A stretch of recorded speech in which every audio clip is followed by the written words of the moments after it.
is Robin Antar. I'm from Brooklyn, New York. I'm a stone carver and I sculpt realism in stone, modern contemporary objects. The objective of my work is to capture American culture. What is America? Boots, jeans, pencils, Oreos. My objective is to carve super realism. I'll take a stone and carve out a pair of jeans that when I walk by and see my jeans carved in stone and you see the real jeans, you have to take a double take of which one's a real object. I'm having an opening at the Marge Gallery, 233 Cannon Road in Santa Fe, Friday and Saturday. I've been working in stone since 1974. I started when I first started doing sculpture in high school. In fact, my instructor, I just found out that he lives in New Mexico someplace. I want to find him. And I was hooked ever since I started. I started doing abstracts, and then after 9/11, what happened is a student asked me to finish their sculpture. I went down to look at the sculpture. She asked me to polish it.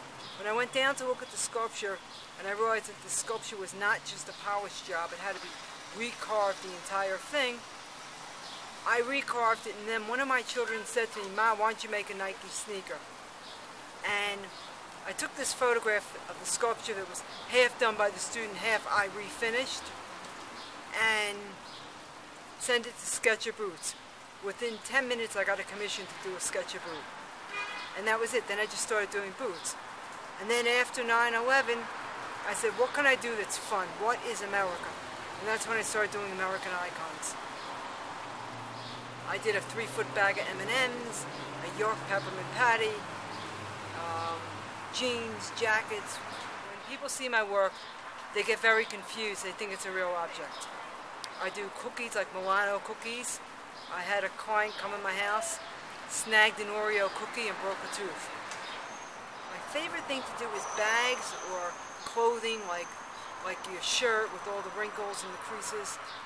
Everyone says, why don't you do an iPhone? I said, no, not interested. It's too square, it's not, you know, I like to take the softness of a jacket and make the stone look real.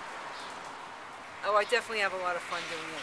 I do two types of work. I do the super realism, pop American culture, like the candies, Heinz ketchup, bottles of wine. I'm presently working on a mustard, cowboy hat. What else am I working on? Cowboy hat, mustard. I did a pair of boxing gloves. Oh yes, when I finished my loafer out of stone, I wanted to play a gag, so I took the loafer and I put it in a fancy restaurant on the table, and everybody would walk by and say, "Get your shoes off the table." And I would have a good time because it's not a real shoe. And it'd be pretty funny when you do it in a fancy restaurant in Manhattan. Yeah, my new present project I'm going to finish this summer when I get back to Brooklyn is a 6,000-pound bag of potato chips. Brand name undetermined. It could be a bag of anything. I got to polish up the bottom, flip it over, pour out the inside. My motto for life would be to depict the elements of life in stone. So 2,000 years from now, someone's going to know what a tube of Crest toothpaste looked like in 2010. To capture and to archive American culture.